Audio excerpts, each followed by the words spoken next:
It was a quiet Saturday morning in Oak Ridge Hills, a peaceful and well-kept gated community where lawns were trimmed like clockwork, children rode their bikes safely, and neighbors greeted each other with polite smiles but not much more. Most of the residents had lived there for years. They liked their routines, their rules, and especially their sense of control. Change made them uncomfortable. So, when Jamal Rivers pulled up to house number 16 in a dark SUV with his daughter in the passenger seat, a few curtains were quietly pushed aside. New faces were rare in Oak Ridge Hills, especially ones that didn't look like everyone else. Jamal was tall, lean, and quiet. His skin was deep brown, his posture confident. He wore a gray tracksuit, a black cap, and sunglasses. His teenage daughter, Maya, had curly hair tied up in a bun and wore earbuds as she tapped away on her phone. They were moving in, but not with the usual chaos. No moving truck. Just a few boxes in the trunk, a suitcase, and a toolbox. It was clear this wasn't a full family relocation. More like a new beginning, one Jamal wanted to keep low-key. As Jamal stepped out of the car and opened the trunk, his jacket shifted slightly. Just for a moment, the handle of his legally holstered firearm became visible on his right hip. He adjusted his jacket quickly, not thinking much of it. After all, he was off duty, but still following protocol. He was used to carrying it. It was part of the job. What he didn't notice was a pair of eyes watching him from a nearby window. Margaret Green, known in the neighborhood as the unofficial guardian of Oak Ridge Hills, sat at her kitchen table with a cup of tea.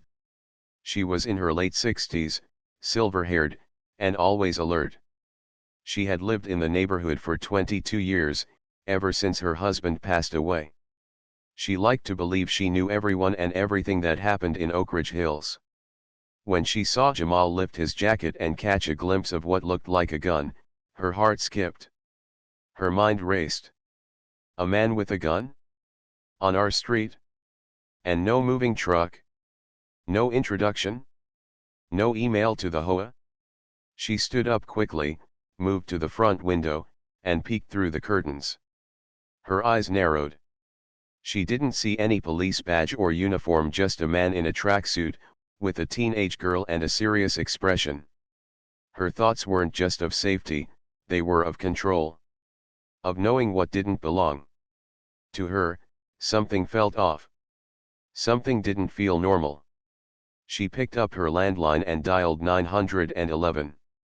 Meanwhile, Jamal was trying to get the toolbox out of the trunk while Maya scrolled through music. "Can you grab that box, sweetheart?" he asked, pointing to a smaller box with books and some papers. Maya nodded, took out her earbuds, and stretched. "This place is quiet," she said, looking around. "Like, creepy quiet." Jamal chuckled. "It's called peace. We could use some of that." He looked around the street. A man watering his plants across the road gave a small wave. Jamal returned it. Two kids rode their bikes past, laughing. It all seemed fine. But still, something about the air felt stiff. Like it wasn't sure whether to accept him yet. Inside her house, Margaret was giving details to the 911 operator. "There's a man standing outside house 16, she said firmly. "He appears to be armed." "Yes, he has a weapon on his hip. I don't know if it's legal. He doesn't look familiar. I've never seen him before. I don't think he lives here." The operator took down the details calmly. A call was dispatched. Margaret watched from behind the curtain. She felt proud, like she had done her part to keep the neighborhood safe. But beneath that pride, deep down, was something else, something she didn't want to admit. Back in the driveway, Jamal had set down the toolbox and was wiping his forehead when Maya suddenly froze. Dad," she said, pointing down the street. Jamal turned to look. Two police cars had pulled up quietly, lights flashing but no sirens. His instincts kicked in, not fear, but readiness. He stood tall, hands away from his pockets, and looked directly at the officers as they stepped out. Maya moved back slowly, confused. "Everything okay?" she whispered. "Yeah," Jamal said softly. "Stay calm." The officers looked cautious but not aggressive. They walked toward him with deliberate steps. Inside her house, Margaret felt a sense of justice being carried out. The police had arrived. The situation was being handled. She took a sip of her tea and smiled. What she didn't know was that in just a few seconds, everything she thought she understood about people, about danger, about her own judgments was going to change. And it would all start with a badge. Margaret Green sat by her window, watching the two police cars pull up across the street. Her heart beat fast, but not from fear. It was a mixture of relief and pride.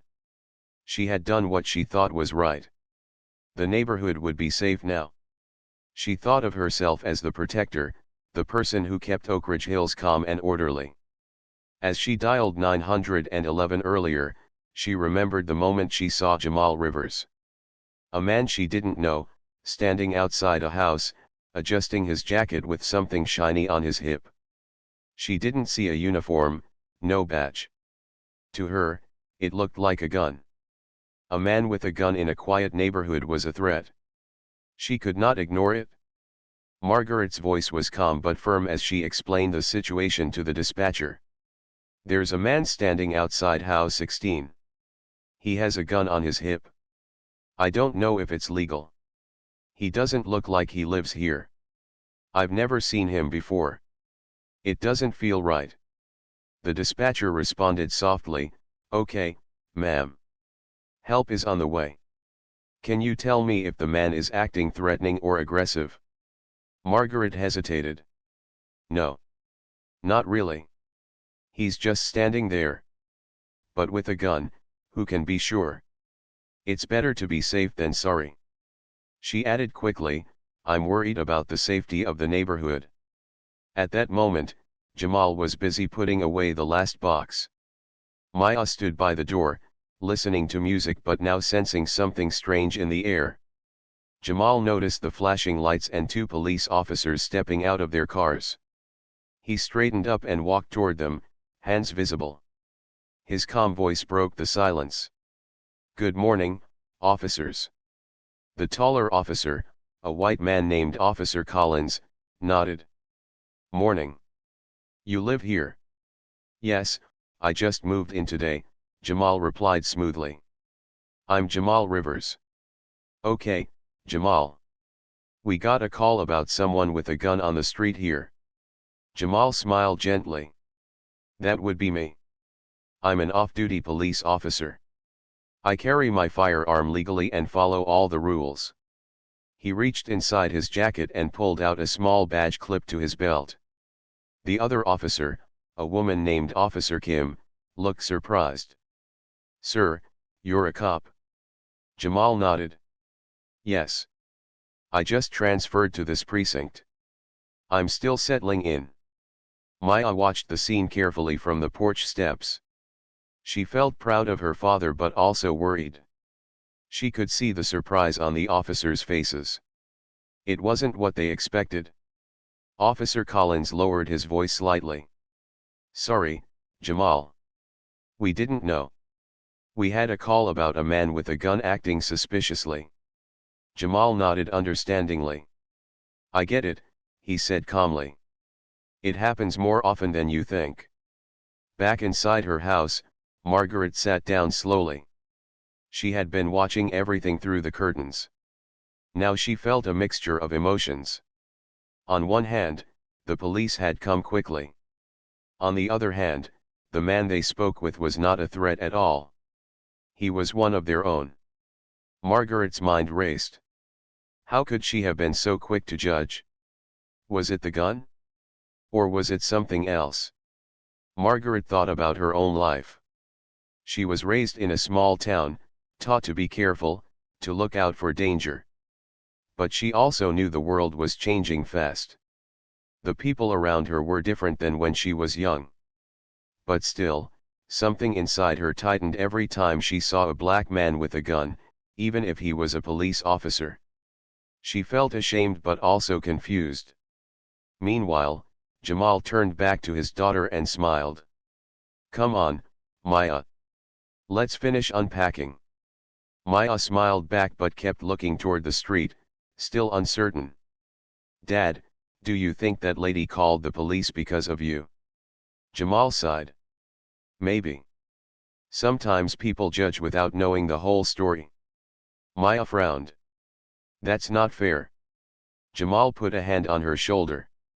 "No, it's not. But it's real. We can't change how people think overnight." The officers finished speaking with Jamal and prepared to leave. Before they got in their cars, Officer Kim said, "Hey, Jamal. Welcome to the neighborhood. If you need anything, just let us know." Jamal nodded. "Thank you. I appreciate it."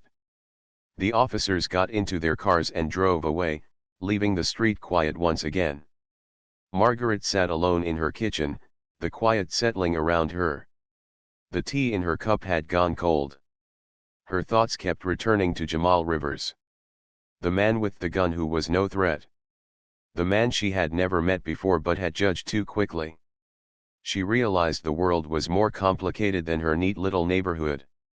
And maybe, she thought, just maybe, it was time to listen more and fear less. The two police cars arrived quietly in front of House 16. The morning sun was warm but gentle, casting soft shadows on the neat sidewalks and freshly mown lawns of Oak Ridge Hills. The neighborhood was peaceful, the kind of place where everyone knew their neighbors, or at least thought they did. Jamal Rivers stood by his car, finishing unpacking the last of the boxes. His daughter, Maya, sat on the porch steps, still holding her phone but with one earbud removed. The sudden appearance of police cars made her heart beat a little faster, though she tried not to show it. The officers stepped out slowly, their eyes scanning the street and then landing on Jamal. Officer Collins, tall and serious, was the first to approach. His gaze was careful, but not hostile. Officer Kim, more gentle and observant, followed close behind. Jamal took a deep breath and raised his hand slightly, showing he was not a threat. "Good morning, officers," he said clearly and calmly. Collins gave a small nod. "Morning. Are you the man who called in about the gun?" Jamal's lips pressed into a small smile. "No, sir. That wasn't me. I'm the one wearing the gun." Officer Kim's eyes widened slightly as she looked him up and down. Jamal reached inside his jacket and pulled out his police badge, clipped to his belt. Officer Collins blinked, then gave a small nod of respect. "So, you're a cop?" "Yes," Jamal said, still calm. "I'm an off-duty officer. I just moved in today." Maya stood up and walked over to her father, sensing the surprise in the officers' faces. "Dad's a police officer," she said quietly. Jamal smiled at her and said, "That's right." Officer Kim took a step closer. "Sorry we had to come this way. There was a call about a man with a gun acting suspiciously." Jamal nodded. "I understand.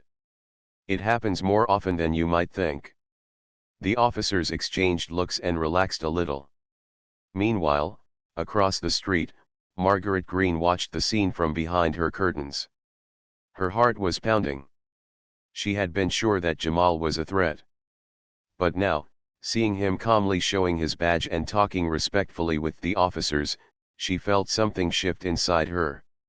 She had called the police to protect the neighborhood. But now she was not sure if she had done the right thing.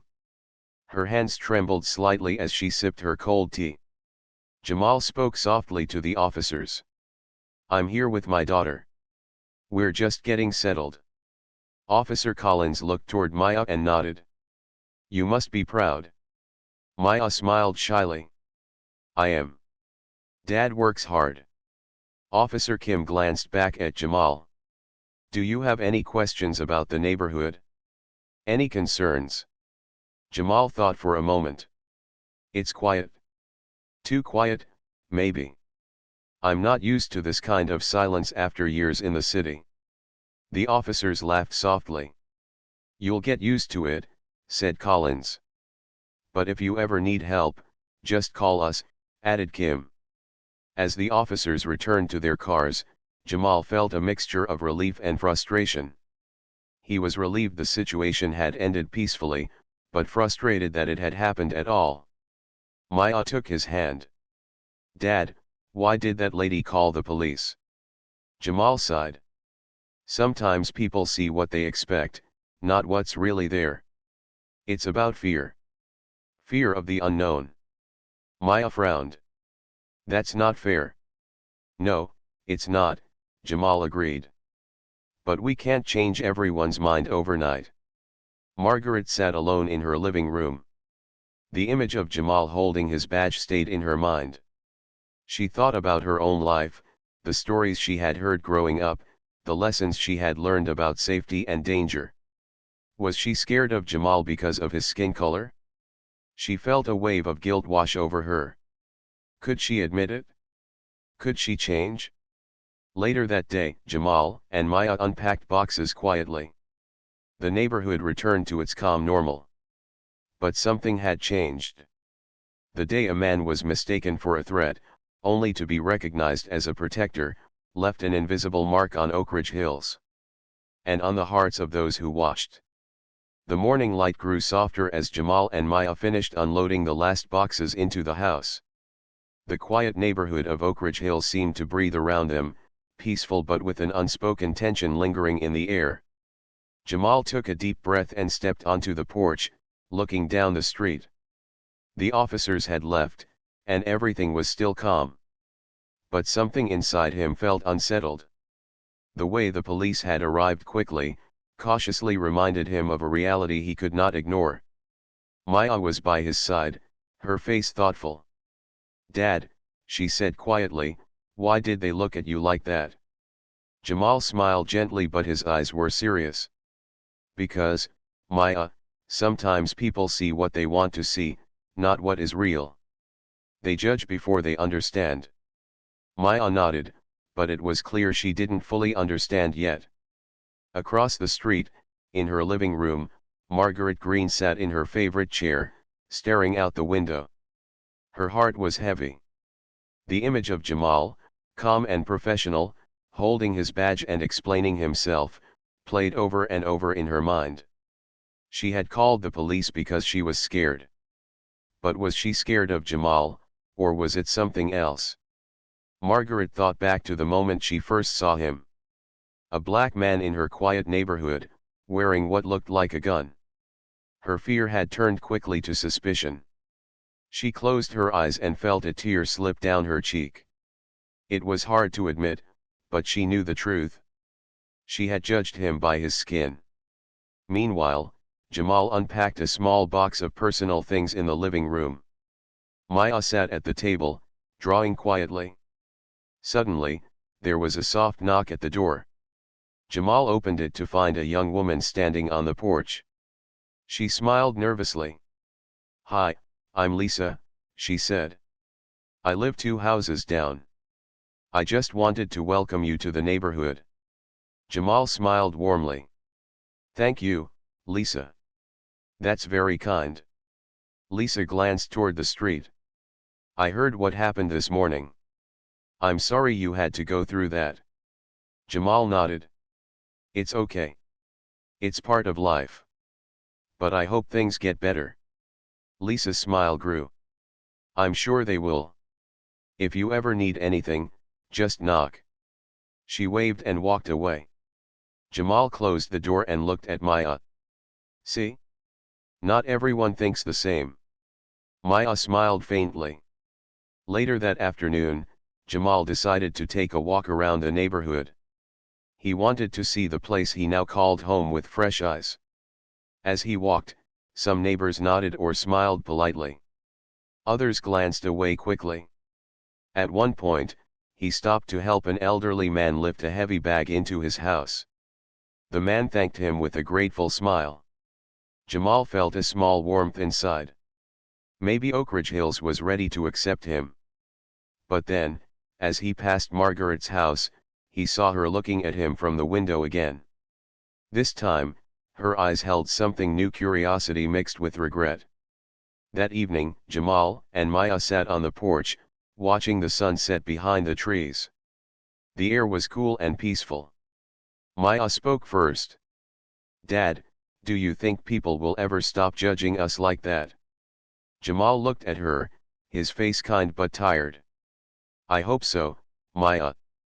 But it takes time. Sometimes, people need to see us more than once. They need to hear our stories." Maya nodded slowly. "I want to tell my story someday." Jamal smiled. "I know you will." Inside her house, Margaret made a decision. She got out a notepad and pen and began writing a letter.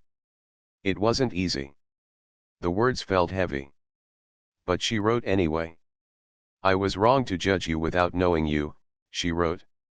"I let fear and old habits guide me. I am sorry."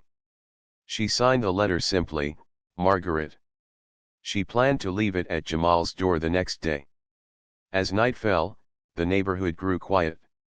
Lights twinkled through windows, and the soft sounds of life carried on. Jamal and Maya sat together, feeling a mix of hope and uncertainty. They had faced the first challenge of Oakridge Hills not from outside danger, but from inside suspicion. And though the path ahead was not easy, they knew they were not alone. The next morning, the sun rose slowly over Oakridge Hills. Jamal and Maya had breakfast quietly, the soft hum of the neighborhood waking around them. The day seemed calm, but Jamal felt a strange tension in the air, a feeling that something was about to change. After packing away the dishes, Jamal stepped outside to check the porch. His heart skipped a beat when he saw a small envelope resting near the welcome mat. He picked it up carefully and opened it. Inside was a neatly folded letter, written in clear handwriting. "Dear Jamal, I want to say I'm sorry. When I saw you the other day, I was scared. I let my fears and old habits take over. I judged you without knowing who you are. That was wrong. I hope you can forgive me. I want to learn more about you and your family. Sincerely, Margaret Green." Jamal folded the letter back and looked up the street. Across the road, he saw the familiar figure of Margaret standing near her window, watching. He felt a strange mix of emotions: surprise, relief, and a little hope. That afternoon, Jamal decided to visit Margaret's house. He wanted to speak with her face to face. He walked across the street, the letter in his hand. Margaret opened the door slowly. She looked nervous but hopeful. "Hello, Jamal," she said softly. "Hello, Margaret," Jamal replied kindly. They stood in the doorway, unsure of what to say next. Finally, Jamal spoke. "Thank you for the letter. It means a lot." Margaret nodded. "I was wrong to judge you so quickly. I want to understand more about you and your life." Jamal smiled gently. "I appreciate that. It's not easy to change how we think, but it's important." Margaret invited Jamal inside for tea. They sat at the kitchen table, the quiet ticking of the clock filling the room. Margaret asked questions about Jamal's life, his job, his daughter, his reasons for moving to Oakridge Hills. Jamal answered honestly, sharing stories about his work as a police officer and the challenges he had faced. Margaret listened carefully, her eyes softening with each word. As they talked, Maya appeared at the kitchen door. "Hi, Margaret," she said shyly. Margaret smiled warmly. "Hello, Maya. It's nice to meet you." Maya sat down with them, and the three began to share stories. It was the start of a new connection. Later that evening, Jamal reflected on the visit. He felt hopeful for the first time since moving in. Maybe this neighborhood could be more than just a quiet street. Maybe it could be a place where people could learn to see each other differently. The next days brought small but meaningful changes. Neighbors who once avoided Jamal now smiled and said hello. Margaret began to greet him when she saw him outside. The neighborhood slowly started to open its arms. Jamal knew the road ahead was still long. But with patience, understanding, and courage, change was possible. And sometimes, it all started with a simple letter and a willingness to listen. Days passed in Oak Ridge Hills, and a gentle change began to unfold. Jamal noticed it in the small things: a neighbor's nod here, a smile there, a brief hello from someone he had never spoken to before. It was not a sudden transformation, but a slow, steady shift. Like the sun rising over a quiet hill, lighting up new paths.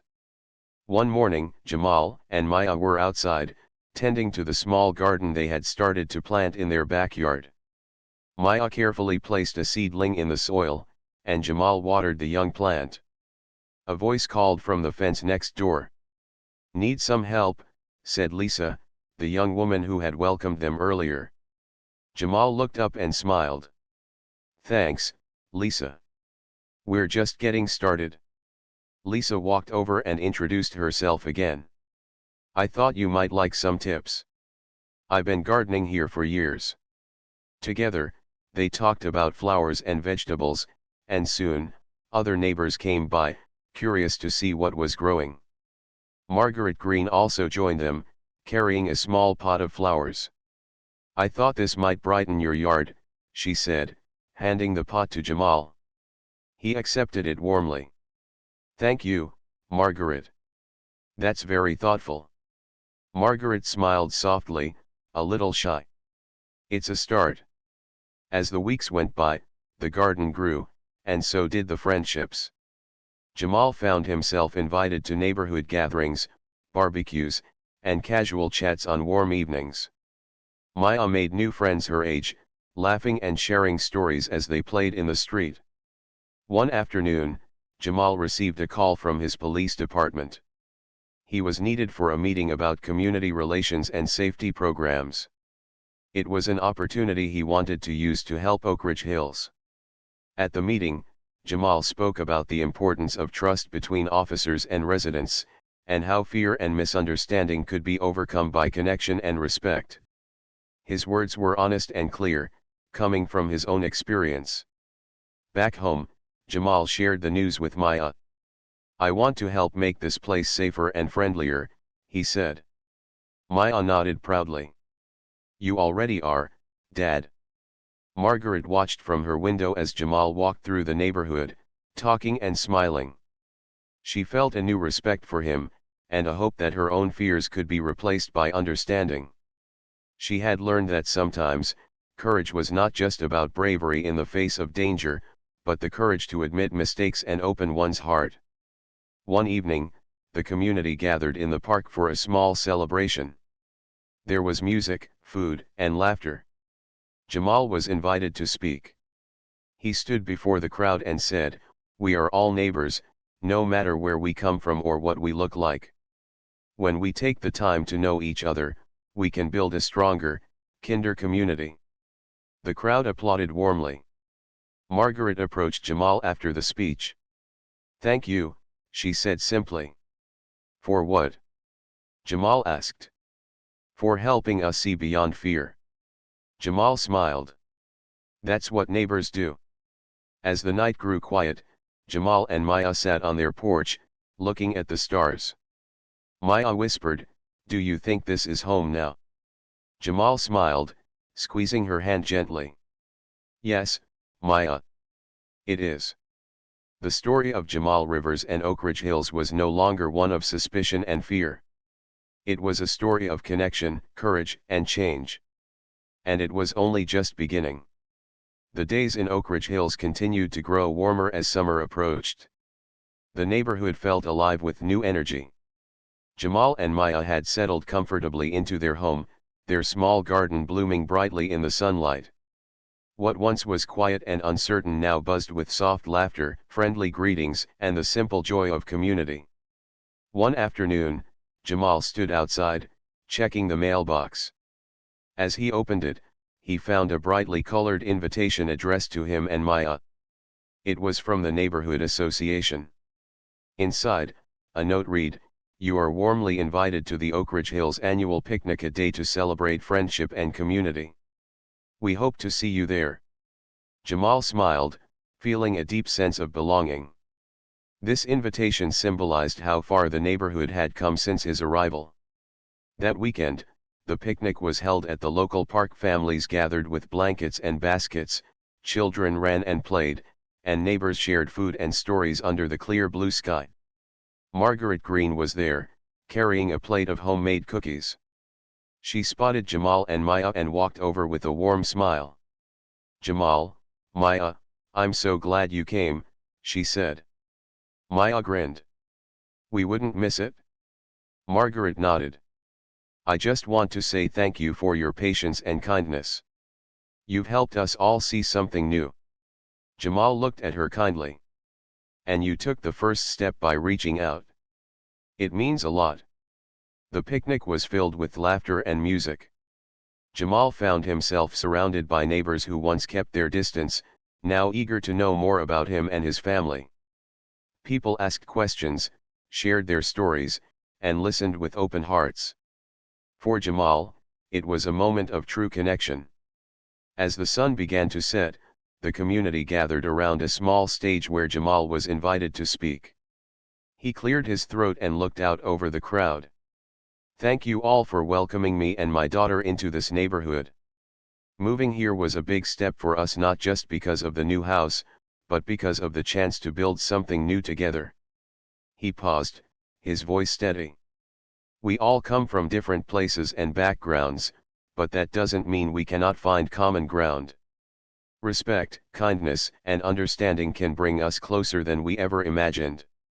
The crowd applauded warmly. Later, Jamal and Maya walked home through the quiet streets. The warm glow of porch lights made the neighborhood feel safe and inviting. Maya looked up at her father. "Dad, do you think people really understand now?" Jamal smiled. "Some do, Maya.